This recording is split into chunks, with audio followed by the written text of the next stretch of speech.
Bien, merci de m'avoir invité, donc merci aux organisateurs de me donner la parole sur un sujet qui est a priori un sujet un petit peu difficile. C'était la question de l'évolution du droit du travail, justement, entre libéralisme, travail et chômage. Alors pour continuer sur cette référence historique, je voudrais simplement, au début de cette intervention, vous parler de cet avant-projet de loi dont vous avez peut-être entendu parler, qui est en circulation depuis le 24 novembre. Donc les organisateurs ont eu du nez, hein, puisqu'on est vraiment dans l'actualité. Donc cet avant-projet de loi qui est destiné à relancer la croissance et l'activité, que l'on appelle du nom du ministre de l'économie. Cet avant-projet de loi, sur un certain nombre de questions, en fait, pas sur toutes, mais sur un certain nombre de questions, eh bien, il nous fait repartir dans le monde d'avant 1906. Pourquoi? Eh bien, parce que nous sommes là confrontés à un projet de loi qui émane du ministre de l'économie, et ce projet de loi du ministre de l'économie va réformer l'inspection du travail, les conseils de prud'homme. Y aurait-il une erreur? Non, il n'y a pas d'erreur, simplement l'inspection du travail et les conseils de prud'homme sont perçus comme des freins à l'activité économique. Alors je ne développerai pas ce point, mais je voudrais vous parler essentiellement de trois questions. Et je vais essayer d'être assez court pour que nous ayons du temps pour le débat. Je crois que c'est important. Une première question qui tourne autour de l'organisation du travail dans les entreprises et ce que ça signifie pour la cité et quelles sont les ressources du droit en la matière. C'est quelque chose qui va servir de fil directeur à mon intervention. Nous voyons une dégradation d'un certain nombre de situations de travail, mais elles ne sont pas assez connues, elles ne sont pas assez mobilisées.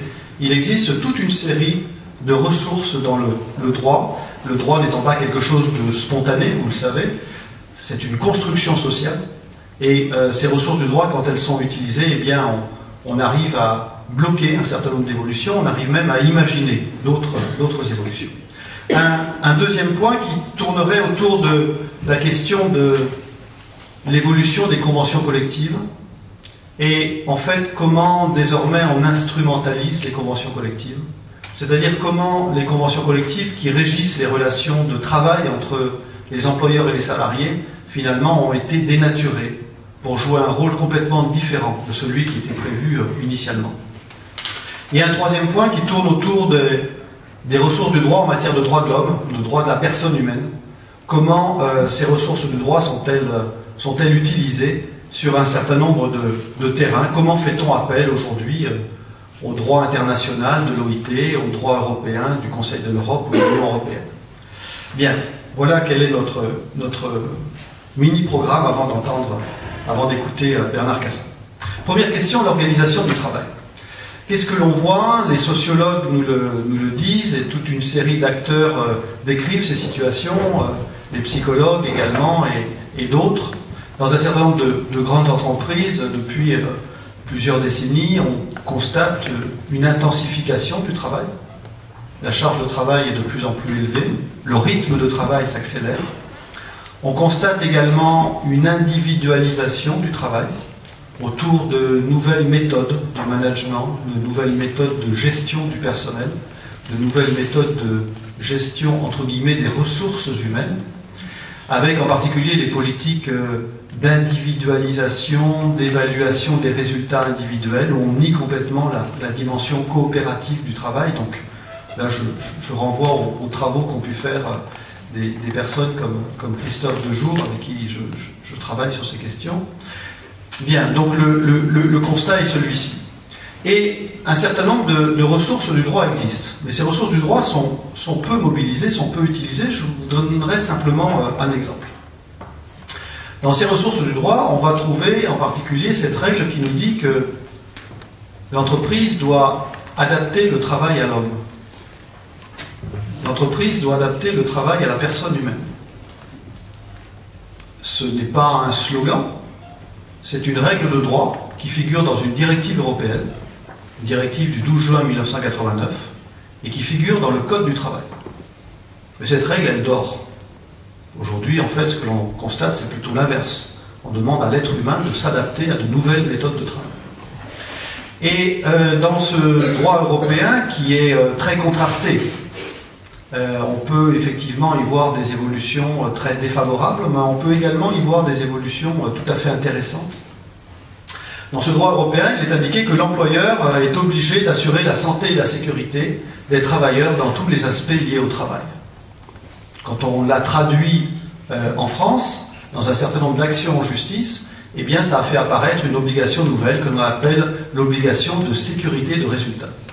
Autrement dit, l'employeur n'a plus seulement une obligation de moyens, mais il a une obligation de résultat. Et ça change tout. Ça change tout, évidemment, si le droit est utilisé, parce que s'il n'est pas mis en œuvre, ça ne change rien. Alors, dans une entreprise, une très grande entreprise, l'employeur avait décidé de modifier l'organisation du travail, et l'exemple que je vais vous donner va peut-être faire écho à ce que certains d'entre vous connaissent. Il avait donc décidé de mettre en place une nouvelle organisation du travail avec des effectifs plus réduits, avec davantage de travail en fin de semaine, davantage de travail isolé. Le comité d'hygiène, de sécurité et des conditions de travail avait fait faire une expertise, et cette expertise avait montré que cette évolution de l'organisation du travail pouvait entraîner une dégradation des conditions de travail.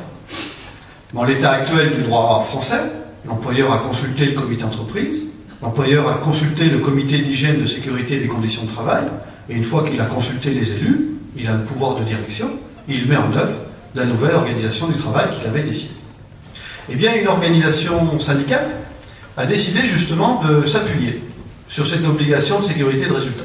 Et donc, elle a saisi les tribunaux, tribunal de grande instance, chambre sociale de la cour d'appel, chambre sociale de la cour de cassation. Et les juges, les uns après les autres, ont dit à l'employeur, vous ne pouvez pas mettre en œuvre votre nouvelle organisation du travail. L'employeur s'est défendu en disant, mais ma nouvelle organisation du travail, elle respecte le code du travail, je ne commets aucune infraction. Et les juges, en s'appuyant évidemment sur ce qui figurait dans des travaux d'expertise, dans des conclusions de juristes, les juges ont dit, oui, mais vous avez une obligation de sécurité de résultat. Or, votre nouvelle organisation du travail, elle est de nature à porter atteinte à la santé des travailleurs. Elle est de nature à porter atteinte à la santé des travailleurs, et donc on ne peut pas vous laisser prendre le risque de porter atteinte à la santé des travailleurs. Donc cet arrêt, c'est un arrêt qui s'appelle, du nom de l'entreprise, qui n'est pas visé spécialement, c'est l'arrêt Snecma, du 5 mars 2008, et donc c'est un arrêt qui fait jurisprudence. Mais cet arrêt est très peu utilisé. Et quand il est utilisé, eh bien, il permet de remettre en cause des restructurations, des externalisations d'activités, etc.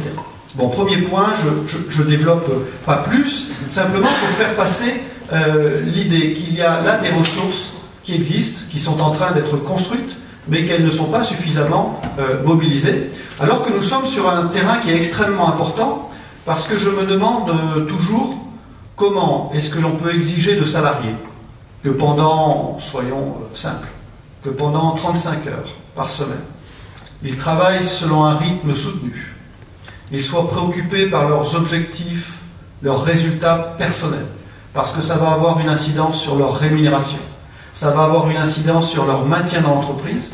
On leur demande d'ignorer leurs collègues qui éventuellement n'arrivent pas à suivre, et quand ils quittent l'entreprise, eh bien ces salariés devraient être des citoyens préoccupés du bien commun. Il y a là une contradiction anthropologique. Et je pense qu'il y a quelque chose à travailler sur la question du travail si l'on veut justement sauver la citoyenneté dans la cité. C'est peut-être une question sur laquelle nous reviendrons. Deuxième point, l'instrumentalisation de la négociation collective. Historiquement, l'employeur et le salarié négocient de gré à gré les conditions de travail par le biais du contrat de travail. Et on sait ce que cela a pu signifier, notamment au XIXe siècle, pendant la révolution industrielle, le salarié isolé et confronté au pouvoir économique de l'employeur. Et progressivement, avec la reconnaissance des organisations syndicales, la négociation collective a été reconnue, et les accords collectifs ont équilibré, dans une certaine mesure, la relation entre l'employeur et le salarié. Et les employeurs et les salariés ont donc pu obtenir un certain nombre de garanties, et de garanties allant évidemment au-delà du minimum de la loi. Il suffit de penser aux salaires. Les salaires des conventions collectives sont quand même en règle générale plus élevés que le SMIC. Et dans cette construction, qui a donc donné lieu à ce que l'on appelle l'ordre public social, avec un principe juridique extrêmement important qui est le principe de faveur, qui nous dit qu'en fait, quand il y a plusieurs sources de droit en concurrence, la loi, le décret, la convention collective, l'usage, c'est la source la plus favorable aux salariés qui s'applique. Eh bien, cette belle construction, elle voit son histoire rompue.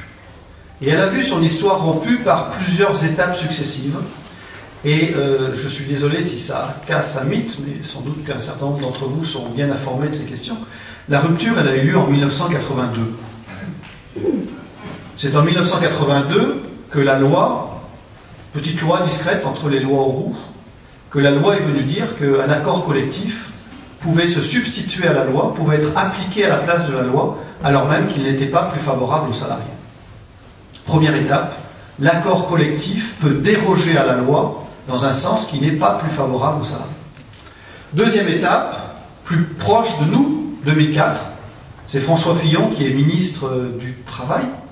Et François Fillon, donc dans un texte qu'il fait voter, eh bien, prévoit qu'un accord d'entreprise peut déroger à un accord de branche. Un accord d'entreprise peut dire moins que ce que dit un accord de branche. Exemple, très simple. Un accord de branche dirait que les heures supplémentaires sont payées à 25 et 50%. Eh bien, un accord d'entreprise peut dire que les heures supplémentaires sont payées à 10%.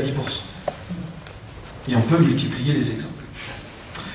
Et encore plus proche de nous, 2012-2013, dernière étape du processus, eh bien, on prévoit que dans un certain nombre de cas, un accord d'entreprise, même s'il est défavorable, va s'imposer au contrat de travail. Exemple, si les syndicats et l'employeur signent un accord d'annualisation du temps de travail, eh bien désormais, cette annualisation du temps de travail va s'imposer aux salariés, même si ce salarié, dans son contrat de travail, il est indiqué qu'il a des horaires fixes les différents jours de la semaine et les différentes semaines du mois. Donc, avec ces trois étapes, 82, 2004, 2012, 2013, en fait, on écarte à chaque fois le principe de faveur. Ça ne veut évidemment pas dire qu'il y a une automaticité, que c'est ce qui se passe dans toutes les entreprises, mais ça veut dire que c'est possible. Et on a une évolution, on a une illustration de cette évolution avec la loi de juin 2013 concernant le travail à temps partiel. Je donnerai juste un exemple.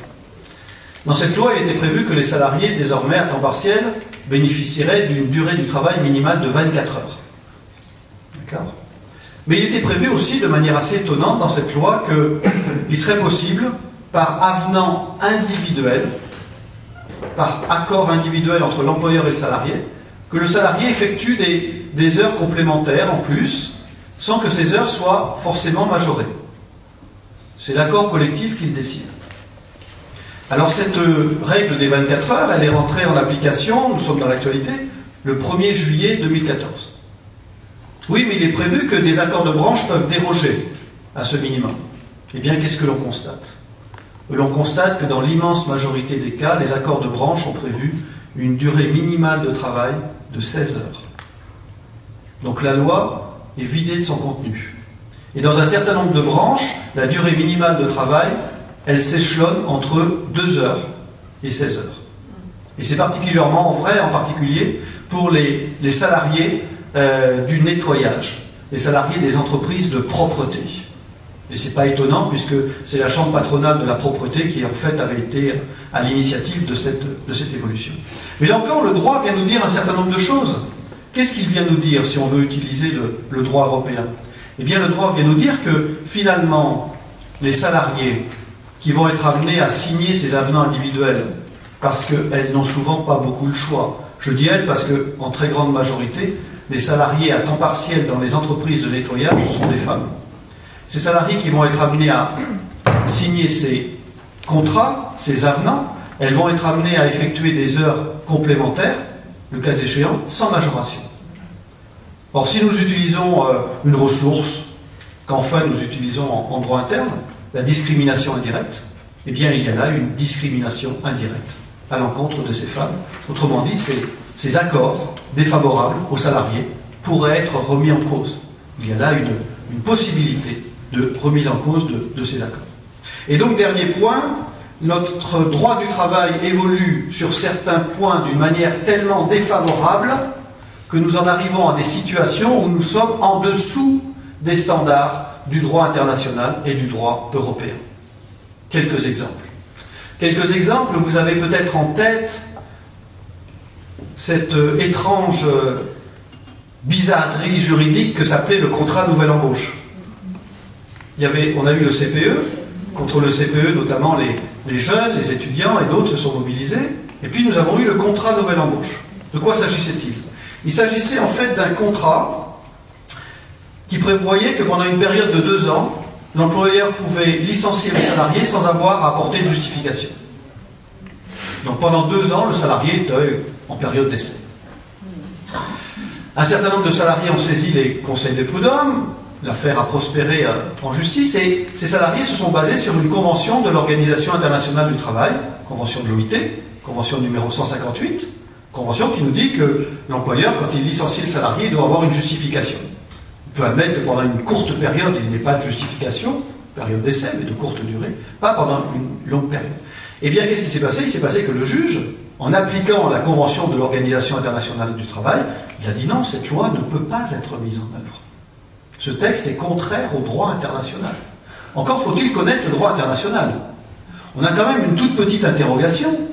Ça signifie que les parlementaires qui ont voté ces textes n'ont pas examiné la légalité de ces projets de texte au regard des engagements internationaux de la France. Et je pourrais multiplier les exemples.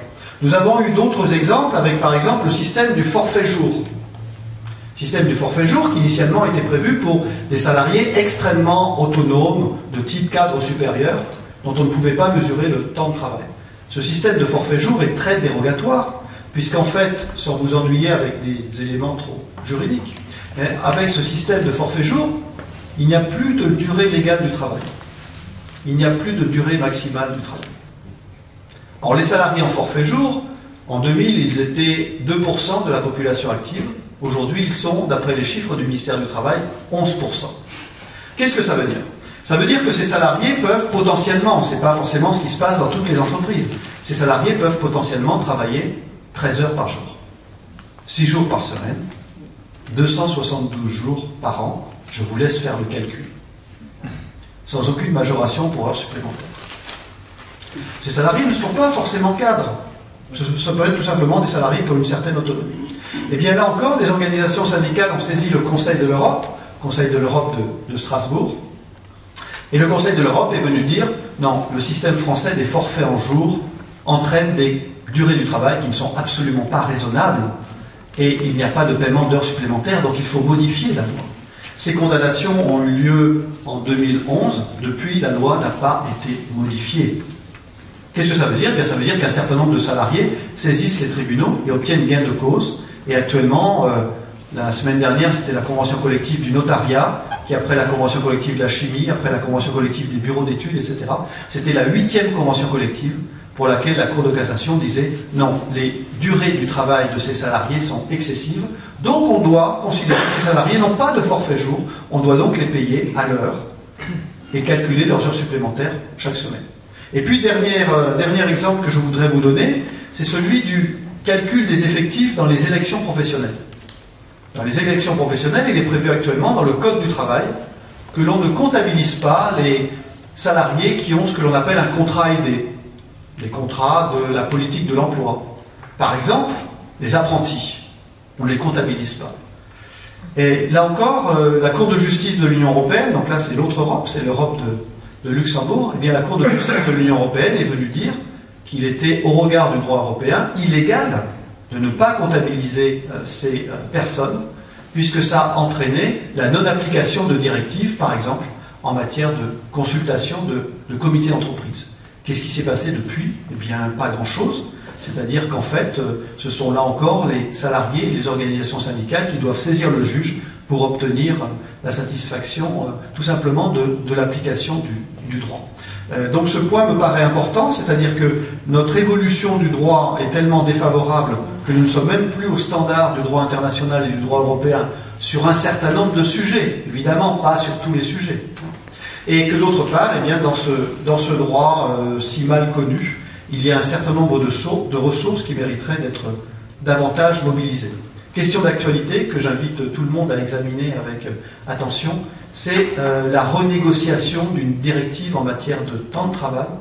Renégociation de cette directive qui est née en 1993 pour préserver la personne au travail, qui a prévu des repos minimums entre 2 journées de travail, des pauses minimales dans la journée, un repos hebdomadaire minimal de 35 heures, ce qui n'avait rien à voir avec la loi sur les 35 heures.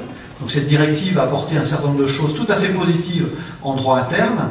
Eh bien, depuis plusieurs années, la Commission européenne essaye de faire modifier cette directive pour que cette directive n'ait pas seulement pour objectif la préservation de la personne au travail, mais pour que cette directive ait également, et comment peut-on concilier les deux, pour que cette directive ait également comme objectif de favoriser la flexibilité des entreprises pour favoriser leur compétitivité. C'est un sujet d'actualité, c'est la 3e fois que l'on va essayer de réviser cette directive. Les 2 premières fois, ça n'a pas abouti, ça a été un échec. Cet échec, en fait, était une victoire.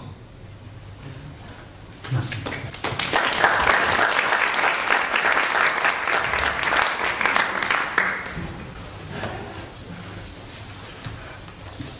Bernard Cassen, puis ensuite vos questions. D'accord. Le tableau qui vient d'être dressé n'est pas particulièrement gai, et je crains que ce que je vais dire n'améliore pas la situation. On peut se demander d'ailleurs pourquoi des politiques qui échouent lamentablement, comme celles que nous connaissons, eh bien, malgré tout, continuent à être appliquées. Moi, parmi les raisons, je parle évidemment de la politique suivie par le gouvernement français et par d'autres gouvernements membres de l'Union européenne. Moi, j'y vois, entre autres raisons, une sorte d'effet d'aubaine. C'est-à-dire que des luttes contre les acquis sociaux qui avaient mobilisé pendant des décennies et qui parfois remontaient à la fin du XIXe siècle, des conquêtes sociales, le patronat, le capital, avec un grand C, rêvait de les abattre depuis longtemps. Et il a trouvé une occasion extraordinaire dans la crise actuelle pour le faire. C'est une sorte de divine surprise. Là, je reprends, comme vous savez, les termes de l'Assemblée des évêques de France en 1940, qui avait ainsi accueilli l'arrivée au pouvoir de Pétain et de la Révolution nationale. Et d'ailleurs, on voit qu'il y a une filiation parce que l'ex-vice-président du CNPF, M. Kessler, il s'appelle, avait, parmi ses mots d'ordre, il y a, je pense encore, l'abandon complet des recommandations, des mesures prévues par le programme du Conseil national de la résistance. Donc il y a une certaine cohérence, une certaine filiation. Et on voit bien, à écouter le président du MEDEF, M. Gattaz, qu'il n'y a plus de limite. Là, c'est un florilège. Lever l'interdiction, vous l'avez cité, de licencier sans motif, les 35 heures, des jours fériés à supprimer, etc. etc. Il en demande tous les jours davantage. Et le gouvernement lui en concède, sans aller jusqu'au bout évidemment, lui en concède tous les jours davantage. Et tout cela au nom de 2 mots que nous entendons en permanence dans le débat public. Il y a 2 mots clés aujourd'hui, c'est compétitivité et réforme structurelle. L'une allant avec l'autre d'ailleurs. Mais la compétitivité, c'est une totale mystification. Ça ne veut strictement rien dire. Une entreprise n'est pas compétitive en elle-même, elle est compétitive par rapport à une autre entreprise. C'est toute la différence entre l'absolu et le relatif. Alors on peut devenir plus compétitif. On fait par exemple ce que font les Allemands, ce que font les Britanniques, parce que le fameux miracle allemand, il repose quand même sur des réalités scandaleuses, avec les mini-jobs à 1 euro, sans couverture sociale, ni autre. Et en Angleterre, on l'a cité, ils appellent ça les zero contracts, c'est-à-dire que les salariés doivent être mobilisés 24 heures sur 24 et convoqués par texto et débarquer dans l'entreprise aussitôt sans qu'on leur garantisse la moindre sécurité. Et des contrats comme ça, il y en a au Royaume-Uni, il y en a 1 400 000. Alors le Royaume-Uni peut être dans certains secteurs beaucoup plus compétitif, mais pour que la France en devienne compétitive, c'est absolument pas difficile. On n'a qu'à diviser les salaires par 2 ou par 3 et on sera compétitif par rapport à nos concurrents. Et alors eux, à leur tour, pourront aussi continuer comme ça.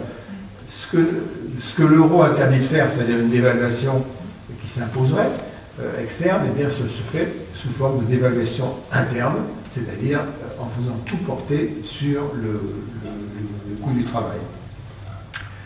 Alors les réformes structurelles, eh bien, c'est ce que je viens de vous raconter, c'est ça, alors évidemment habillé autrement, et n'allant pas jusqu'au bout de ce qu'ils souhaiteraient, mais c'est ce qui se dessine, et on voit bien que personne, aucun État n'est en permanence compétitif.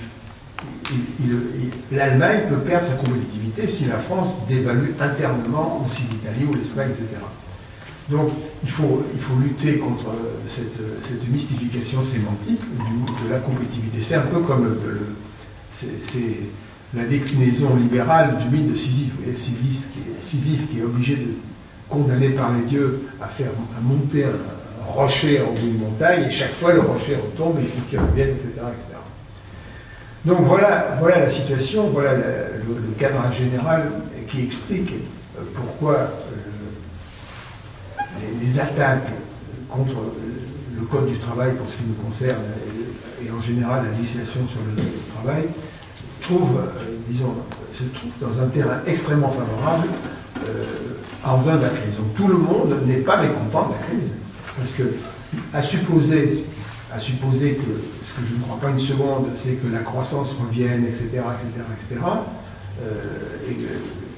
Mais les décisions qui auront été prises, elles, ne sont pas abrogées, on continuera. Donc voilà un peu comment il faut voir les choses. Alors, dans ce débat, les acteurs ne sont pas seulement nationaux, les entreprises, les parlements, les gouvernements. Il y a un acteur capital et trop méconnu, que seuls les juristes connaissent bien, mais que les politiques et les citoyens en général auraient intérêt à s'approprier, c'est la Cour de justice de l'Union européenne. Alors, vous l'avez cité pour certains arrêts positifs qu'elle a faits, moi je vais la citer pour des arrêts négatifs. Je pense que la Cour de justice de l'Union européenne, à ne pas confondre avec la Cour européenne, la Cour de justice de l'Union européenne siège à Strasbourg, la Cour européenne de justice, qui regroupe tous les pays membres du Conseil de l'Europe, c'est-à-dire presque 2 fois plus que l'Union européenne, elle siège, elle, à Strasbourg. Souvent les gens, et il y a aussi la Cour internationale de l'Haye, pour compliquer un peu le dispositif. Donc la Cour de justice de l'Union européenne, c'est une des institutions de l'Union européenne, à côté du Conseil, du Parlement, de la Commission, du Comité de direction, etc. La Cour de justice, au cours des dernières années, s'est auto-arrogé des pouvoirs que les textes ne lui octroient pas. Et elle l'a manifesté dans une série d'arrêts, c'est le mot qu'il faut employer, il y en a eu 4 qui ont été émis dans les années 2007-2008 et qui, en quelque sorte, créent une jurisprudence. Et qui vont même au-delà de la jurisprudence. La Cour ne se contente pas de dire le droit, elle fabrique en permanence du droit et qui va toujours dans le même sens. Parce que les termes de référence de la Cour, c'est pas l'harmonie sociale, le bien-être des travailleurs, etc. C'est les 4 libertés de l'Union européenne. Je ne sais pas si vous êtes au courant, vous avez 4 libertés. 1, la liberté des capitaux. Donc, il faut faire circuler les capitaux comme vous voulez au sein de l'Union. La liberté du commerce des services, des marchandises, et la liberté de circulation des particuliers, des individus, au sein de l'Union. On voit bien que c'est, à part la liberté de circulation des personnes, on voit bien que les trois autres libertés ne sont pas des libertés pour tout le monde. Et qu'elles donnent, elles colorent en quelque sorte la construction européenne d'une certaine manière. Le mot-clé de la construction européenne, c'est ni solidarité, ni liberté, c'est concurrence. Dans la hiérarchie des normes, la concurrence vient au-dessus de tout le reste. Donc la Cour de justice, elle se détermine dans ce contexte-là, et en plus, elle en rajoute. Alors, je peux vous citer 4 arrêts, bon, c'est un peu technique, je vais donc résumer un peu ça, mais mon collègue, lui, connaît ça par cœur, et peut-être sans doute même mieux que moi. Vous avez un arrêt qui s'appelle Viking, et il concerne une compagnie finlandaise qui souhaitait faire passer un de ses navires sous pavillon estonien afin de le soustraire à la convention collective finlandaise. Donc, eh bien, la Cour de justice lui a donné tort. A donné raison à la compagnie en question. Il y a l'arrêt Laval. Laval qui est le suivant, c'est une société lettonne de construction qui employait des salariés lettons en Suède mais refusait de leur appliquer la convention collective suédoise. C'est-à-dire une compagnie lettonne qui a des salariés lettons mais qui est en Suède, les paye comme s'ils étaient en Lettonie. Eh bien, les syndicats ont été dégoûtés et en plus, dans l'arrêt, il est dit que la menace de grève, l'action de grève, ne doit pas constituer un obstacle à la liberté d'établissement. C'est-à-dire que la liberté d'établissement est plus importante que le droit de grève. Il y a eu un autre arrêt qui s'appelle l'arrêt Ruffert de 2008 qui condamne un des landes allemands, celui de Basse-Saxe, pour avoir voulu appliquer à une entreprise polonaise une loi obligeant les prestataires de travaux publics à appliquer la convention collective du secteur.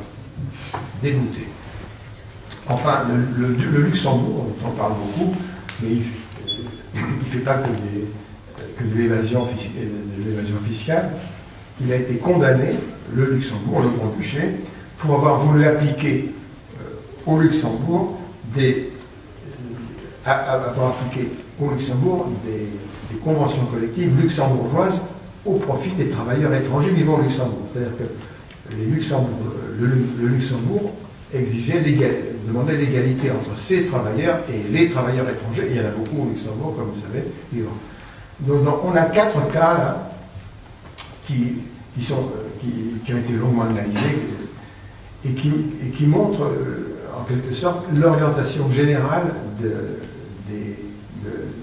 du travail de la Cour de justice de l'Union européenne. Alors on me dira, mais la Cour, elle ne fait qu'appliquer les traités. Et parfois elle les applique dans un sens favorable, comme vous l'avez signalé, par exemple pour l'égalité aux femmes, etc. Ou l'hygiène et la sécurité. Mais d'une manière générale, la Cour, elle est dans la... C'est normal d'ailleurs qu'une institution judiciaire commence elle-même à appliquer la loi. Donc la loi est libérale, mais il se trouve qu'en plus, la Cour est encore plus libérale que la loi et contribue à la libéralisation, en quelque sorte, de l'ensemble des activités économiques. Ce qui veut dire qu'aux obstacles nationaux que nous connaissons, qui ont déjà été évoqués, s'ajoute l'obstacle européen, parce que la tendance lourde, ce n'est pas d'améliorer, mais c'est au contraire de diminuer les protections sociales et autres.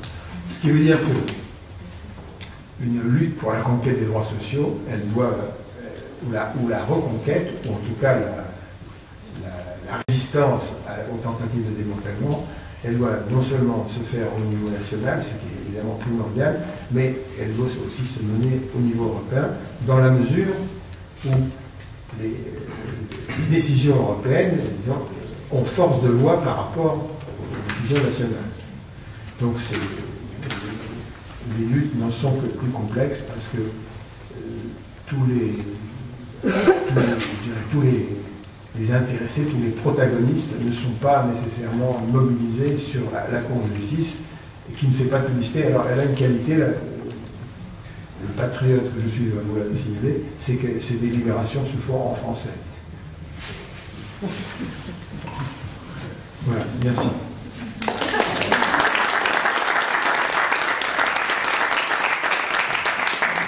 Bien, nous voici plus informés qu'avant. Simplement, j'ai discuté quelques secondes avec mon voisin et on se disait que ce que décrivent nos amis, c'est en haut, quoi. Et dans la vie quotidienne des salariés, des retraités, des étudiants, enfin de la population, comment apporter, parce que Marc Bloch a été fusillé par hier, puisque vous avez signalé le programme du Conseil national de la résistance, comment situer les balises pour peut-être être plus efficace et pas être dans le constat et dans le jugement, comme je disais tout à l'heure, mais comment comprendre et chacun de nous le fait, je pense, ce non-consentement, parce qu'il vient d'être décrit, bien sûr, une personne de sensé peut être d'accord avec ces pratiques, et en même temps, pourquoi est-il tant d'évitement sur les choses concrètes qu'on vient de nous dire, et qu'il y a une sorte de brouhaha permanent sur l'Europe qui n'est pas distinct et qui en tout cas n'est pas articulé suffisamment pour que les gens se situent, ou socialement, politiquement, ou en tant que citoyens, sur ce qu'est l'Europe aujourd'hui. Voilà. Vos questions. Oui, bonjour. Alors, en fait, je les ai notés un petit peu au début, parce que quand j'ai appris que monsieur était vice-président d'honneur d'Attaque, c'est ça? Ouais. Et après, vu que vous avez reparlé de l'Europe, j'avais des questions. Enfin, c'est pas vraiment une question, c'était plus peut-être rajouter quelque chose sur quelqu'un qui a été dans votre association, Attaque. C'est François Ruffin, qui a écrit le livre Faut-il brûler Bruxelles? Et il raconte une anecdote dedans qui m'avait assez choqué en fait quand je l'ai entendu en parler. C'était qu'en fait il y avait une sorte de stèle au milieu de cette place où il y a tous les je sais pas comment dire, tous les bâtiments le Parlement européen, la Commission européenne et tout ça. Et dessus était marqué que le Parlement européen et plusieurs autres organisations. À la fin, il explique que ce sont en fait les lobbies qui existent là-bas, que ce soit le lobby bancaire, le lobby pétrolier, enfin agroalimentaire. Était marqué qu'en fait, ces personnes luttaient pour le progrès et l'intérêt général en Europe. C'est le moins des choses. Voilà, oui, c'est ça. Et lui, il avait été assez choqué de voir qu'en fait, le syndicat européen, le grand syndicat, si ça existe, ça s'appelle la Confédération européenne des syndicats, la CES. Voilà, que cette chose-là ne figurait pas sur cette stèle en fait. Et il avait donc demandé pourquoi, et donc apparemment la réponse était que ces grandes organisations philanthropiques que sont les lobbies en fait travaillaient pour l'intérêt général. C'est la réponse qui lui a été faite. Donc moi, cette anecdote elle m'avait assez choqué, donc je la partage un peu avec tout le monde. Voilà. Et après j'avais une question pour vous, c'était par rapport au travail. Moi c'est une question que je me pose assez souvent en ce moment.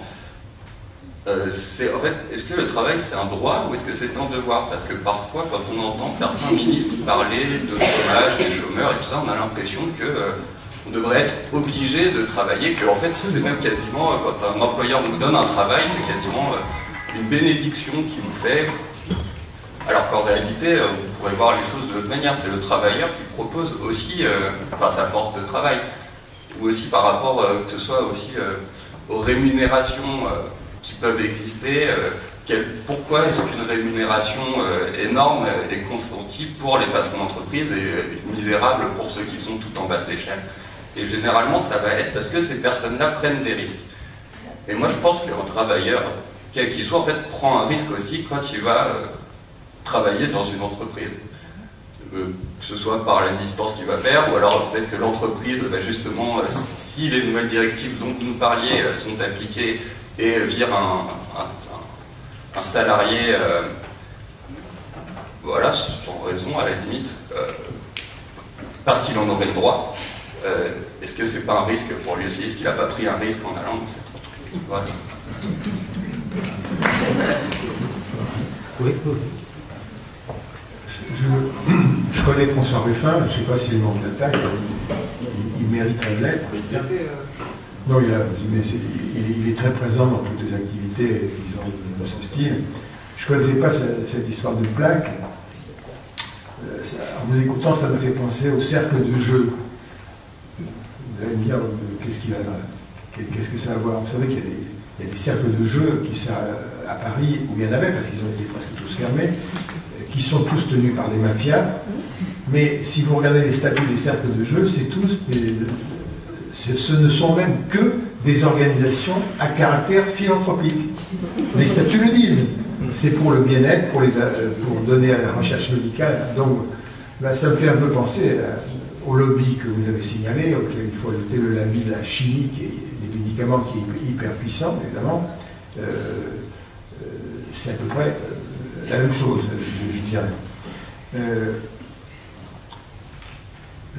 Oui, alors le syndicat dont vous parlez, c'est la confédération. C'est pas un syndicat, c'est une confédération de syndicats qui regroupe, je ne sais plus le nom, 70-80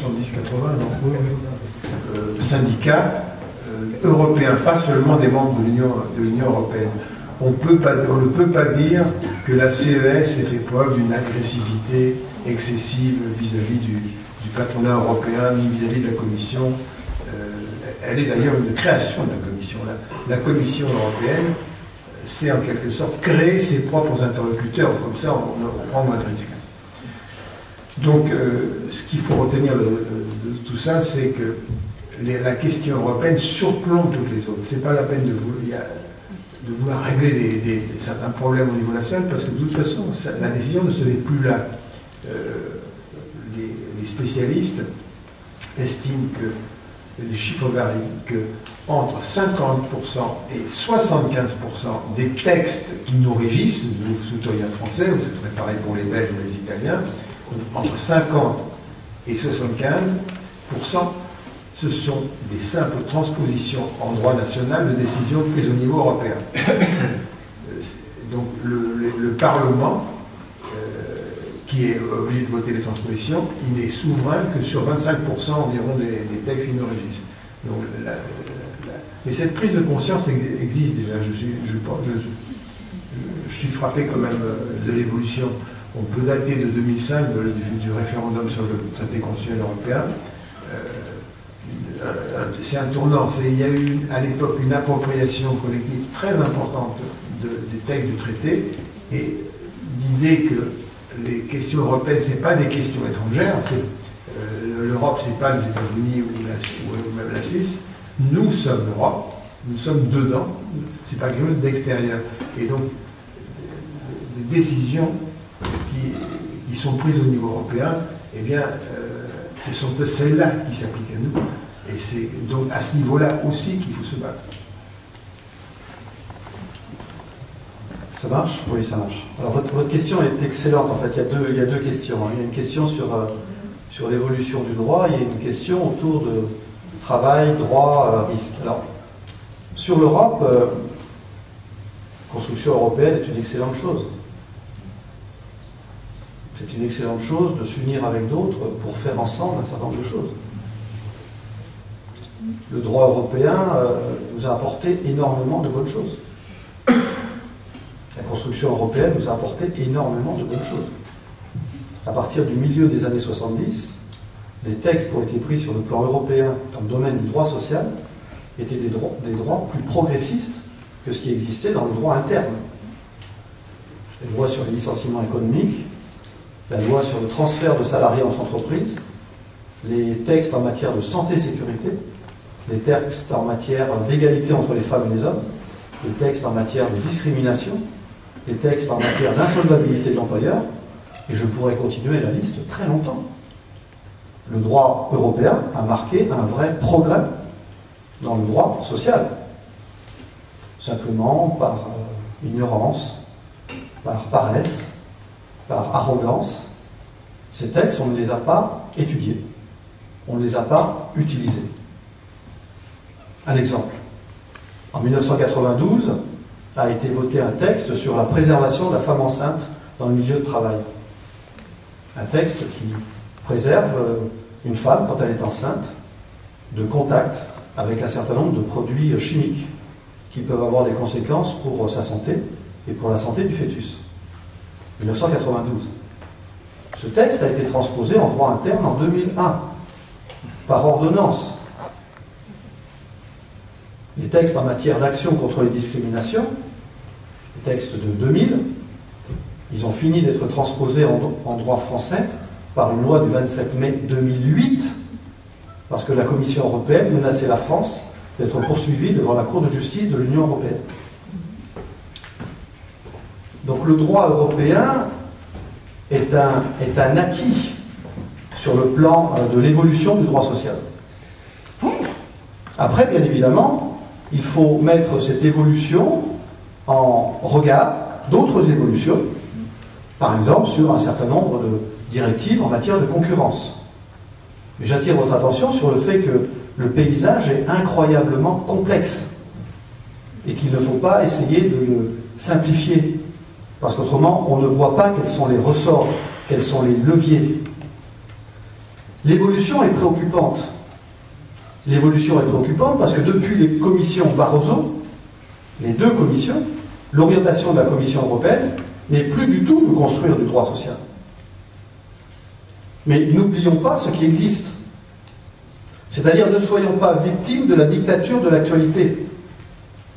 Ne regardons pas simplement le dernier texte qui a été adopté en ignorant ceux qui ont été adoptés précédemment. Excusez-moi, j'y fais référence, mais au CNAM, on a rédigé un ouvrage de droit social européen international, l'ensemble de l'équipe de droit social, parce que justement, on pensait qu'il y avait un enjeu démocratique à ce que des citoyens non juristes, qui ont des tas d'autres qualités, et comme première qualité d'être des citoyens et des citoyennes, puissent accéder à la connaissance de ce qu'est ce droit européen. Donc, ayons à la fois en tête les arrêts Viking, Laval, Ruffert, Luxembourg, tout à fait, mais ayons également en tête l'ensemble des autres directives, l'ensemble des autres droits qui permettent, par exemple, aujourd'hui, dans notre pays, dans un certain nombre d'actions, en matière de discrimination, en matière de santé, de bloquer un certain nombre de comportements d'entreprise, voire même d'obtenir un certain nombre d'éléments favorables. Et l'évolution positive est renforcée par l'adoption de la Charte des droits fondamentaux de l'Union européenne, mais l'évolution négative peut être renforcée par la politique de la Commission. Mais ce n'est pas écrit, c'est à écrire. Alors l'autre élément qui est important, c'est ce que vous signalez sur la question du travail. Le travail est-il un droit ou est-il un devoir? Si vous lisez, je vais rester sur le terrain juridique ce soir, puisque c'est à ce titre-là que l'on m'a invité. Par ailleurs, je suis membre de l'équipe dirigeante de la Ligue des droits de l'homme, mais je ne crois pas que c'est à ce titre-là qu'on m'a invité, donc je vais respecter les règles du jeu. Sur le terrain du droit du travail, si vous lisez le préambule de la Constitution de 1946, très fortement marqué par le travail du Conseil national de la résistance, vous verrez que chacun a le droit d'occuper un emploi et le devoir de travailler. Chacun a le droit d'occuper un emploi et le devoir de travailler. C'est un texte constitutionnel, ça ne veut pas dire que c'est ça qui gouverne nos vies quotidiennes des uns et des autres. Mais dans la philosophie du droit en 1946, on est dans l'idée que le pays a été détruit, on est dans l'idée que le pays a rencontré la barbarie, c'est inutile de développer ici, je pense. On est dans l'idée qu'il faut construire une nouvelle société. Et donc dans ce préambule de 1946, qu'il faut relire, il y a toute une série de valeurs qui sont exprimées, évidemment de valeurs qui vont se traduire dans des institutions, dans la sécurité sociale, dans les comités d'entreprise, etc. Donc chacun a le droit d'occuper un emploi. C'est ce que l'on va appeler le droit à l'emploi. Alors on a une difficulté là, parce que comment parler de droit à l'emploi dans un pays où il y a 5 millions de personnes qui recherchent un emploi et un certain nombre de personnes qui sont obligées de travailler à temps partiel alors qu'elles voudraient travailler davantage, etc. On a une difficulté sur le droit à l'emploi. Pourquoi? Eh bien parce qu'on voit bien qui sont les titulaires du droit. Ce sont évidemment ceux qui ont un emploi ou ceux qui veulent avoir un emploi. Mais on n'a pas identifié en fait à qui on pouvait s'adresser si on n'avait pas d'emploi. Et donc le Conseil constitutionnel, dans une lecture extrêmement restrictive, il nous dit que finalement ce droit à l'emploi, ce n'est pas un droit individuel, c'est simplement un droit que les pouvoirs publics doivent mettre en œuvre en adoptant les textes et les politiques pour que le plus grand nombre occupe un emploi. Le plus grand nombre, ce n'est plus le plein emploi. D'accord? Donc nous avons ce droit à l'emploi, qui est également un devoir de travailler. Et je voulais terminer sur votre dernière remarque qui m'apparaît extrêmement pertinente. Dans la relation entre l'employeur et le salarié, telle qu'elle était perçue sur le plan juridique, il y avait l'idée que l'employeur confiait un certain nombre de tâches, de prestations de travail aux salariés, et il y avait l'idée qu'il prenait les risques. Et donc s'il prenait les risques, quand il perdait, il perdait, quand il gagnait, il gagnait. Mais il y avait l'idée que le salarié, lui, il mettait à disposition je reprends votre formule, sa force de travail, sa capacité de travail, aujourd'hui dans un langage plus élaboré, on parle des compétences, ce qui n'est pas tout à fait la même chose que la qualification, c'est encore un autre débat. Donc il mettait à disposition sa capacité de travail, mais lui, il ne devait pas subir de risque. Pourquoi? Eh bien, c'était l'échange sur l'organisation du travail. C'était le compromis informel. L'employeur s'occupe de l'organisation du travail et prend les risques. Le salarié met à disposition sa capacité de travail, il ne prend pas les risques, mais il n'a pas de droit de regard sur l'organisation du travail. Il n'a pas de droit de regard sur la gestion. Voilà la traduction taylorienne de la relation employeur-salarié sur cette question. Et puis les choses ont complètement évolué. Les choses ont complètement évolué parce qu'avec les politiques dites de flexibilité, le salarié prend des risques. En fait, on lui impose de prendre des risques. Alors, la flexibilité, c'est un mot bien commode, mais les juristes, ils ont un souci parce que c'est un mot qui n'a pas de définition juridique. Alors, j'ai un certain nombre de collègues de l'université de Strasbourg qui ont adopté une définition que je fais mienne, qui me paraît intéressante. La flexibilité, qu'est-ce que c'est? Ce sont les transferts des risques de l'entreprise sur les salariés. Qu'est-ce que ça veut dire? Eh bien, ça veut dire qu'avec l'évolution, en tout cas depuis le début des années 80, on va indiquer aux salariés que quand l'activité baisse, sa durée du travail baisse. Quand les affaires sont difficiles, sa rémunération peut baisser. Évidemment, ça s'est fait par paliers successifs. Mais avec les derniers textes sur les accords sur l'emploi, même s'ils ne sont pas mis en œuvre tel que la loi l'a initialement prévu, on est tout à fait dans ce cadre-là. Donc, désormais, dans la relation entre l'employeur et le salarié, d'une certaine manière, je reprends votre formule, les risques sont partagés. On pourrait peut-être l'admettre, mais il y a une difficulté, c'est que les salariés n'ont toujours pas de droit de regard sur l'organisation du travail. Et pour moi, c'est là un des cœurs des difficultés dans lesquelles nous sommes. Il y en a beaucoup, suivant les endroits où l'on est, on identifie évidemment des causes différentes. Mais une des fabriques des difficultés dans lesquelles nous sommes, c'est que les salariés qui travaillent, qui connaissent le travail, n'ont pas de droit de regard sur l'organisation de ce travail. Et ils ont un droit de regard extrêmement limité sur la gestion. Finalement, on leur demande leur avis, mais c'est tout. C'est un simple avis. Ce qui fait que, en fait, quand on dit qu'il y a attaque contre le Code du travail, j'en parlais récemment avec un journaliste du monde diplomatique, je ne sais pas s'il y a attaque contre le Code du travail, il y a attaque contre le droit du travail. On présente toujours le Code du travail, il y a un certain nombre de responsables politiques qui, je pense, se sont ridiculisés par un certain nombre de comportements ces dernières semaines, s'amusant à regarder la taille du Code du travail. Ils ont pris un code où, en fait, dans le code, on avait effectivement les lois et les règlements, mais on avait également la jurisprudence, et puis on avait les articles de doctrine. Et puis, ils ont oublié de mettre à côté le code des sociétés, le code de commerce, le code bancaire, etc. Et si on veut se préoccuper, et je pense que ce sont des préoccupations tout à fait légitimes, si on veut se préoccuper des difficultés auxquelles sont confrontés un chef d'entreprise d'une PME, effectivement, il y a énormément de textes à appliquer, mais ce ne sont pas les articles du Code du travail qui le gênent le plus. Ce sont bien souvent ses relations avec le monde bancaire ou avec d'autres acteurs. Dans les attaques contre le Code du travail, en fait, qu'est-ce qui est attaqué? Ce sont les règles protectrices du travailleur. Ce ne sont pas les règles qui confortent le pouvoir de l'employeur. Quand on parle du Code du travail, on oublie toujours quelque chose. C'est que le Code du travail, ce n'est pas une collection de règles protectrices pour les salariés.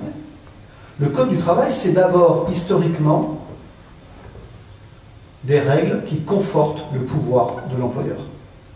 Que nous dit le Code du travail? Il nous dit quelque chose d'absolument extraordinaire.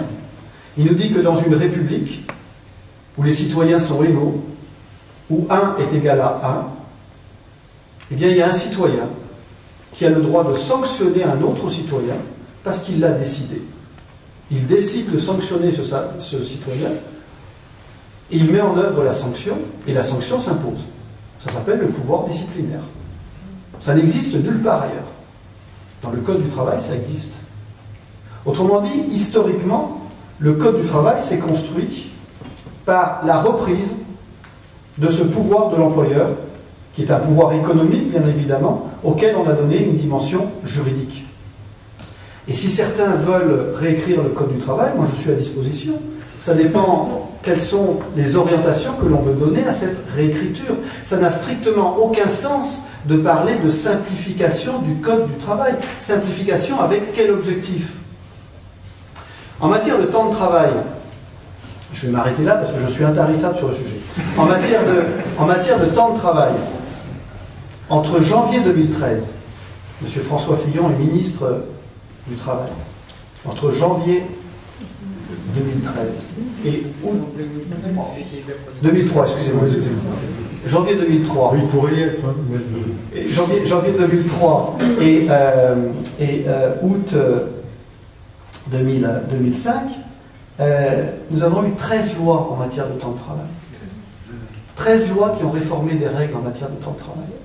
Donc, si vous voulez, le Code du travail a augmenté, mais ce sont des règles, pas qui déréglementent. On ne déréglemente pas le Code du travail. Ce sont des formules beaucoup trop simplistes qu'il ne faudrait pas employer. On réglemente la flexibilité.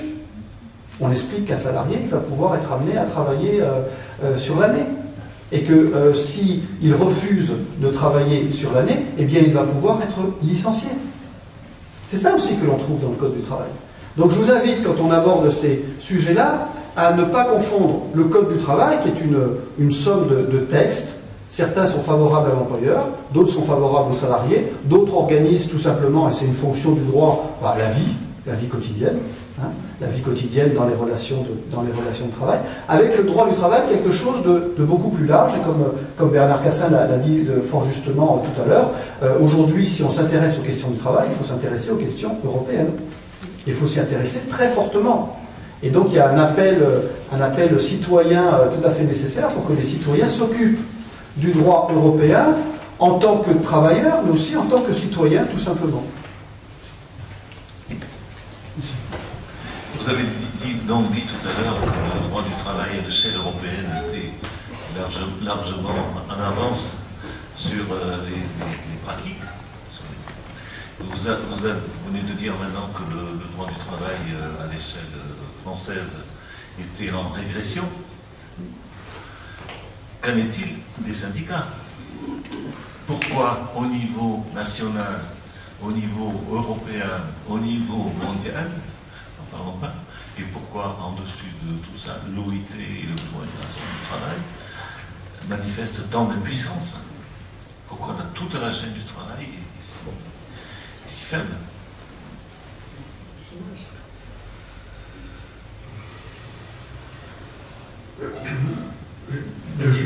Allez-y.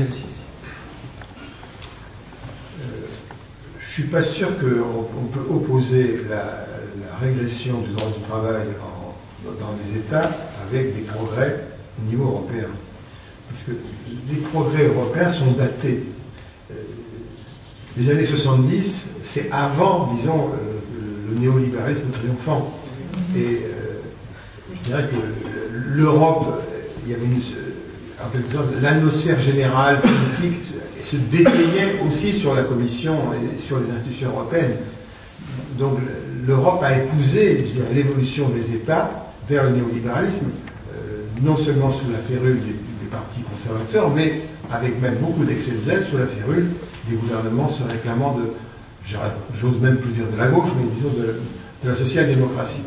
Vous avez donné un exemple qui date de 82, donc, alors que Mitterrand était président. Donc, il y a un climat général, des rapports de force à une époque, et il y a aussi le fait que dans les textes européens, dans le traité d'Europe, qui est le traité fondateur, il y a toute une série de dispositions qui sont restées dormantes, qui n'ont pas été activées. Certains disent aujourd'hui que l'acte unique européen, qui est le deuxième traité qui date de 86, est un tournant libéral. Moi je dis non, le ver libéral était dans le fruit dès le premier jour, il n'y a qu'à relire les articles du traité de Rome. Donc il faut tenir compte du contexte. Alors pour les organisations internationales, l'OIT, comme toutes les organisations d'ailleurs, multilatérales, c'est une collection de représentants de...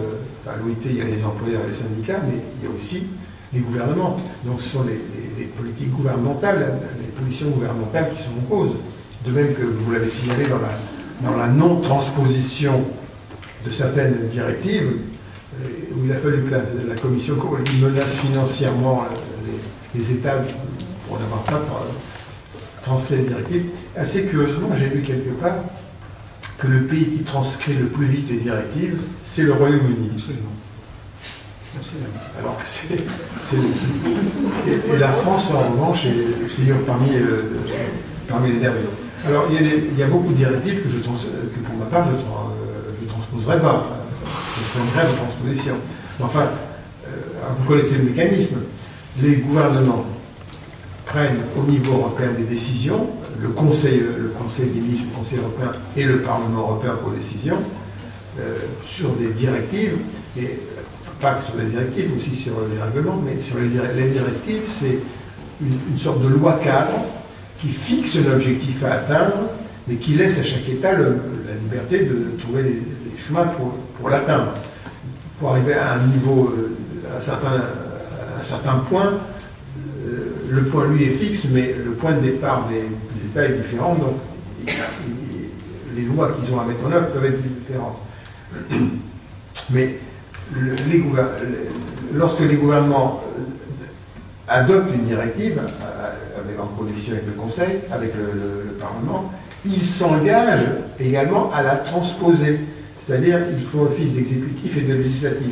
Et on voit des situations baroques, justement pour les raisons que vous avez indiquées.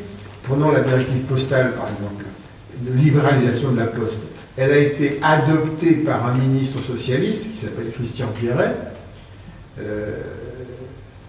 et elle est venue en débat. Alors, les socialistes avaient approuvé bruyamment la directive, quoi qu'ils en pensent par ailleurs, mais quand elle est venue en discussion au Parlement pour transposition, parce qu'en France il faut une loi, eh bien les députés socialistes se sont opposés, c'était sous le gouvernement de droite, c'était sous Raffarin, ils se sont opposés, mais ils étaient minoritaires.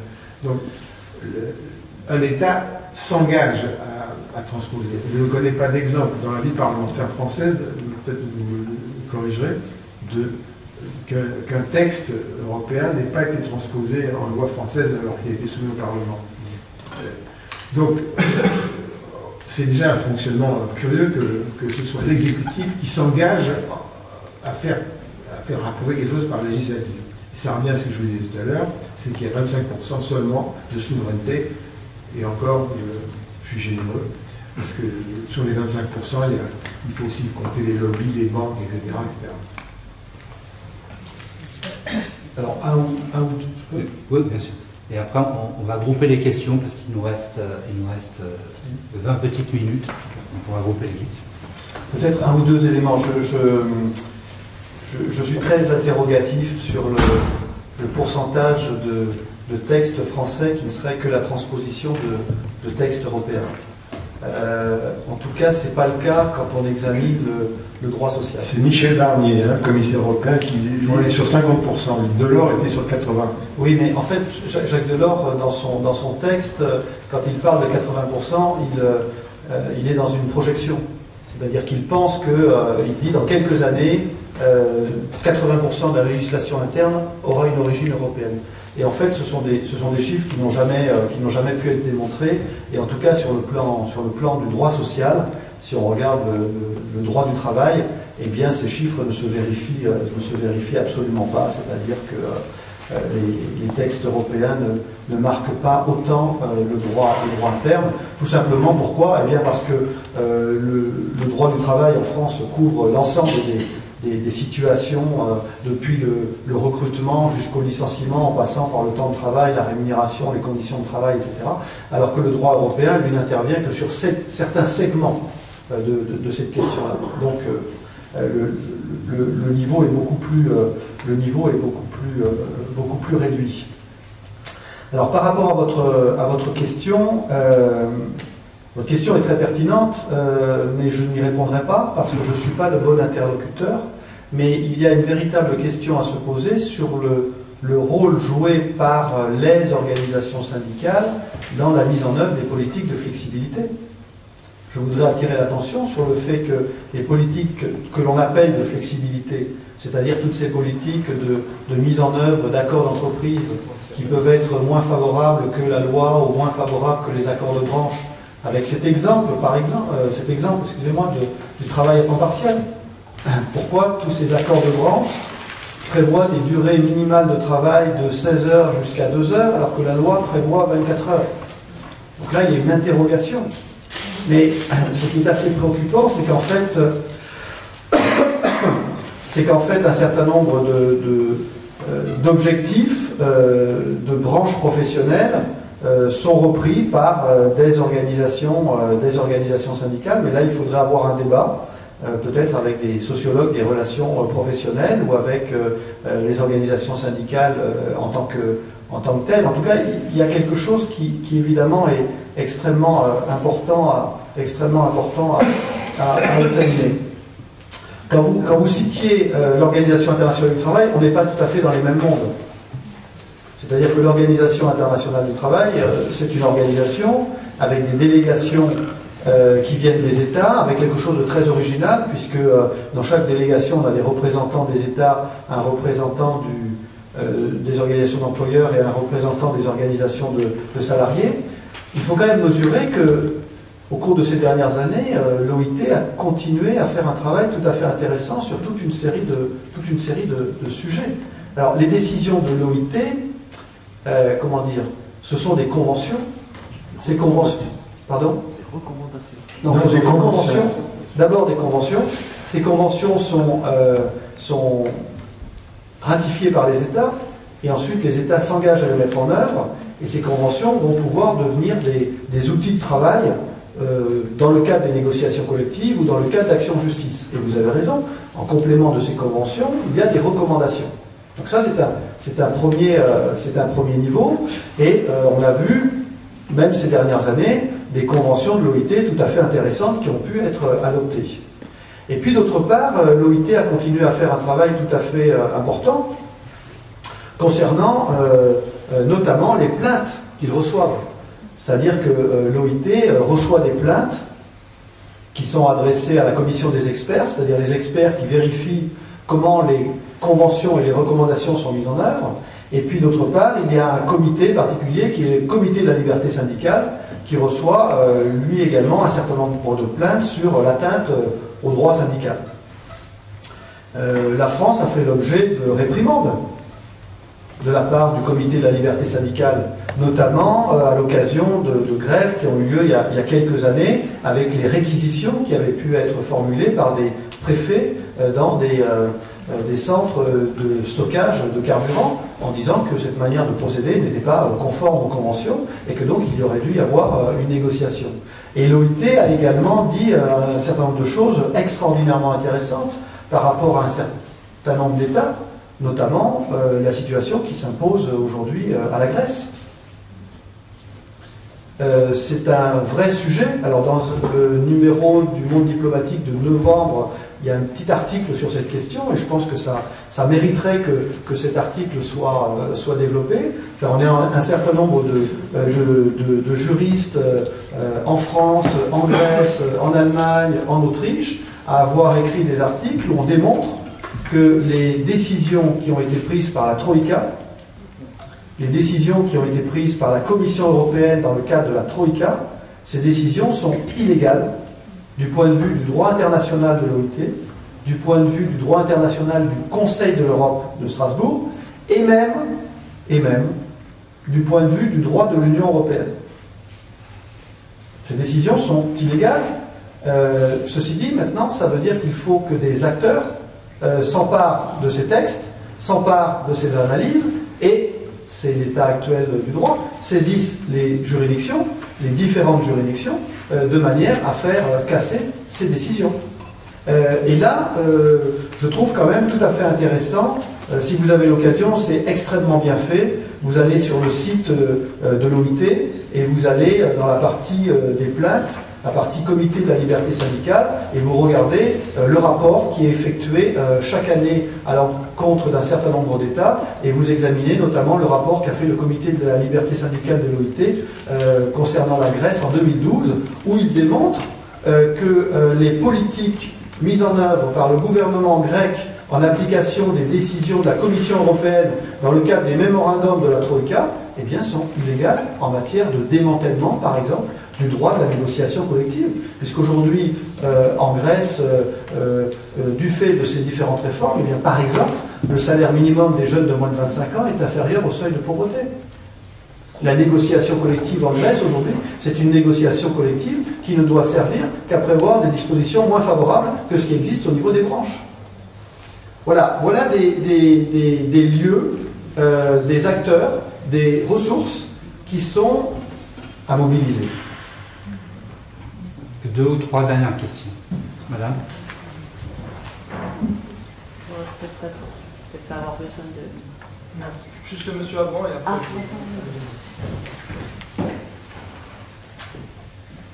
oui, moi j'avais noté une sorte d'inégalité justement face au droit qui va rejoindre ce que vous étiez en train de dire un peu tous, c'est qu'il y a différentes lois, différentes sources du droit qui permettent des choses positives ou négatives pour les salariés, mais on a un problème, c'est que les travailleurs en général ne connaissent pas le droit et les syndicats non plus ne semblent pas forcément maîtriser toutes les sources de droit, sachant qu'une entreprise, une multinationale, etc., aura plus de facilité à avoir accès à ce droit.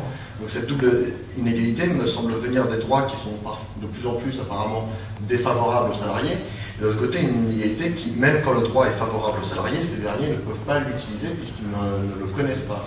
Et là je fais une autocritique, je suis syndicaliste et je maîtrise très mal le droit. Après c'est le droit étudiant, donc c'est encore plus complexe, je pense que non aussi complexe qu'ailleurs. Je le vois. Madame ? Oui, concernant le traité TAFTA, traité nord-atlantique, je voulais savoir si les intervenants pouvaient éventuellement donner quelques exemples de régression que ça entraînerait dans le droit des États et le droit des travailleurs. C'est un vaste sujet et vu le temps qu'il nous reste, je pense qu'il est... Ça mérite un débat. Voilà, exactement, ça mériterait un débat complet. Donc voilà, quelques exemples de régression dans ce domaine-là.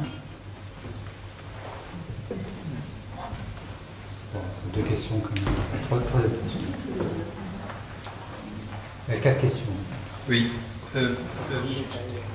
Je pense qu'il y a un véritable sujet entre le régime que vous avez souligné, je dirais, qui est applicable au sein des entreprises et particulièrement des multinationales, donc où en fait on a un régime qui n'est pas un régime démocratique, c'est un régime autoritaire avec une relation, je dirais, de hiérarchie.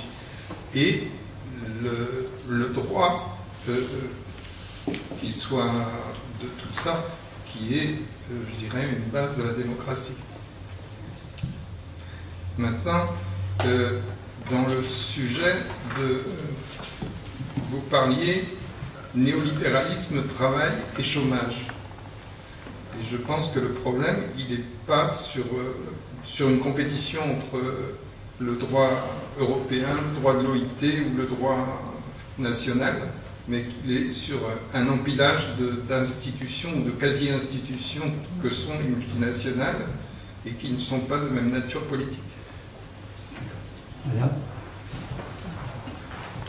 Il n'y a pas de réponse. Simon. Je ne suis absolument pas juriste, mais je m'intéresse au droit des étrangers. Et je connais en particulier plusieurs étrangers qui trouvent du travail quand ils ont leur titre de séjour, mais le patron leur demande de payer leur titre de séjour environ 1 800 €. Ça a doublé depuis Sarkozy. Et la loi, paraît-il, demande au patron de payer on peut appeler ça une amende, ou je ne sais pas, un droit de résider en France et de travailler en France, alors qu'ils travaillent pour la France. Alors, donc, il y a une certaine ambiguïté dans cette situation, et cette personne qui est concernée me dit qu'il ne peut pas demander de faire appliquer la loi, car sinon le patron le licencie. Évidemment, il y a le prud'homme. Il a déjà porté plainte au prud'homme pour une autre raison. Il a gagné son procès. Mais le patron n'applique pas la décision. Et pour contester cette décision, il faut payer un avocat, ce que souvent ces étrangers ne peuvent pas faire, manque d'argent et de travail. Merci. Bon. Que les syndicats, et pas seulement les syndicats, ne connaissent pas le droit du travail, c'est effectivement fâcheux. C'est une responsabilité qui incombe aux directions syndicales de promouvoir, disons, l'éducation populaire d'eux-mêmes, pour commencer, et des syndiqués. Pour ce qui est le traité de TAFTA, il a plusieurs noms, hein, on l'appelle le grand marché transatlantique, TAFTA, etc. Au stade où nous en sommes, on ne sait pas quels sont le stade de négociation. Il n'y a pas, à l'heure actuelle, à ma connaissance, mais tout n'est pas vraiment public, il n'y a pas de mesure d'atteinte au droit social qui serait appliquée. Ce que l'on sait, c'est surtout en matière phytosanitaire et en matière environnementale que les dangers sont les plus colossaux. Alors on cite évidemment le bœuf aux hormones, le poulet au chlore, et les OGM, etc. Bon. Parce qu'en réalité, ce traité de libre-échange ne vise pas à baisser les droits de douane, ils sont déjà très faibles, parfois quasi nuls, entre les États-Unis et l'Europe, l'Union européenne. Il vise à harmoniser les normes. Effectivement, les normes ne sont absolument pas les mêmes, y compris d'ailleurs en droit du travail aussi aux États-Unis, mais il s'agit je ne vois pas tellement sur quel point il pourrait y avoir des régressions, sauf si on applique à des entreprises américaines installées en Europe le droit, enfin, qu'on ait le même problème que ceux que j'ai évoqués tout à l'heure, que ce soit l'arrêt Viking ou l'arrêt Laval. Pour l'instant, on n'en sait rien. Et par ailleurs, il ne faut pas oublier qu'aux États-Unis, il y a une très forte opposition au traité aussi. Les syndicats, la FLCAO, sont totalement opposés. Donc, il y a des alliances qui peuvent se faire. Oui, il nous reste peu de temps. Alors, je suis désolé, ça va être vraiment très, très brutal, mais par rapport à la première question, tout à fait pertinente sur la complexité du droit et la connaissance par les acteurs, je crois qu'il y a un point qui est très important sur lequel il faut toujours revenir. Enfin, moi, c'est pour ça que j'ai décidé d'enseigner au Conservatoire des Arts et Métiers, c'est que le droit est un savoir, et ce droit, il appartient aux citoyens, il n'appartient pas aux juristes. Donc ça veut dire qu'il est nécessaire que les citoyens s'emparent de cet outil fondamental. Monsieur rappelait que le droit était, en tout cas peut être, un élément de la démocratie, c'est-à-dire ce sont les règles que nous nous sommes fixées entre nous pour vivre ensemble et pour faire un certain nombre de choses et pour contrôler un certain nombre de pouvoirs. Donc le droit, il appartient aux citoyens. Il doit appartenir de plus en plus aux citoyens. Ce qui veut donc dire qu'il faut évidemment un minimum se former en la matière. Les confédérations syndicales sont dotées de services juridiques qui connaissent les règles en la matière. Souvent la difficulté c'est que le droit est devenu de plus en plus complexe et les équipes syndicales aux différents niveaux n'ont pas forcément la formation nécessaire. Ça aussi c'est une véritable question de démocratie. C'est-à-dire que depuis 1982, les accords d'entreprise peuvent fixer de plus en plus de règles du jeu. Or, ceux qui négocient autour de la table ne connaissent pas forcément l'environnement juridique dans lequel ils négocient. Et c'est d'ailleurs vrai également du côté des employeurs. Et oui. Sauf que le jour où il y a une difficulté, on va regarder qu'est-ce qu'il y a dans l'accord d'entreprise, et quand il n'y a pas de réponse, eh bien, on se retrouve dans une situation difficile. On peut parfois même avoir des préoccupations concernant certains accords nationaux interprofessionnels qui ont été signés, qui méconnaissaient un certain nombre de règles de droit.